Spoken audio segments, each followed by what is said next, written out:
All right, boys. One more Lakers-related video for a little bit until we get some more Luka games under our belt. Next one will probably be about Jimmy and the Warriors so far.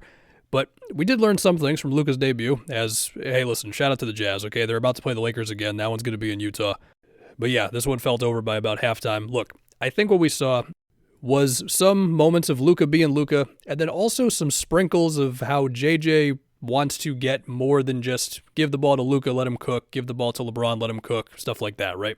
Mostly through just various types of screen actions. And you know what? We can start with that.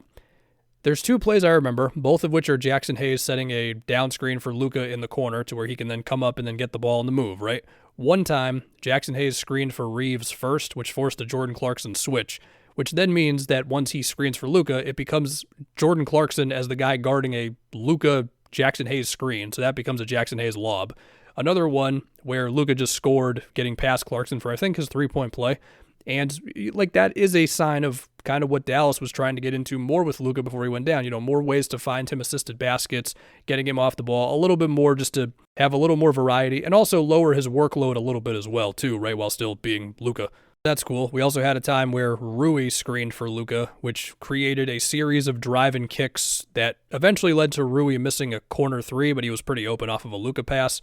And then on that one fadeaway he had, they gave him like a baseline screen beforehand. I think it was Dorian Finney-Smith screening for him into where he could, get some position in the post. And then, yeah, I mean, besides that, you had just the more obvious stuff, right? You had the step back three on the Kessler switch. You had him beating Markkanen on the switch, and then that becomes a Rui three when he draws the whole Jazz defense in. So some typical Luka stuff, and yeah, now we also did see LeBron screening for him one time, which resulted in a switch, but then LeBron got that backdoor cut that it went out of bounds, but like, okay, that's an idea. Like, that's definitely some more JJ Redick influence as well. Some okay stuff overall. Before we get to the defense, did Luka look a bit rusty? I mean, yeah, he barely hit the rim on his first shot. He also had a play where he had Keontae George, and I thought he was just going to back him down and it would be pretty easy, and he just took a contested three. Like, yeah, in a week, he probably backs him down. Besides all that, hey, Jackson Hayes is feeling good. What did he get, like 3 or 4 lobs tonight? We also, I mean, I haven't even talked about the full court pass from Luka to LeBron. Like, yeah, that's beautiful. Like that Austin Reeves was still, like, not afraid of taking shots and handling the ball himself. Anyway, as far as the defense, we had, as you would expect, the small lineups with Hayes out of the game, some Vando, some Finney-Smith. And yeah, it's going to be a little more switch heavy. It's going to be a little more just aggressive help defense because it's got to be. As far as Luka defensively, I mean, I remember a couple of early John Collins threes where his closeouts were okay, I guess. A couple plays where he was ready to be the low man and help in the paint, but it just never really came to that.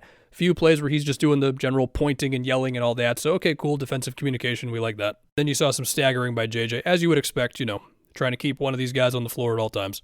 And then as far as LeBron and Luka directly playing off each other in the half court, I mean, I do remember that one play where they had somebody like run through the lane and LeBron kind of screened for him, which put the Jazz out of whack for a second as Luka had the ball at the top of the key. And then it's getting LeBron the ball at the free throw line. And then from there, you're just scared if you're a defense in that situation. I think Rui got a 3 off of that one. Again, a JJ Redick type of idea. Cool stuff, man. And also there were some nice skip passes that Luka had where maybe he didn't get the assist, but somebody else got something okay out of it. That's typical Luka stuff. Anyway, as far as their upcoming schedule, well, funny enough, they've actually got the Hornets coming up here soon, which that's just funny for many reasons.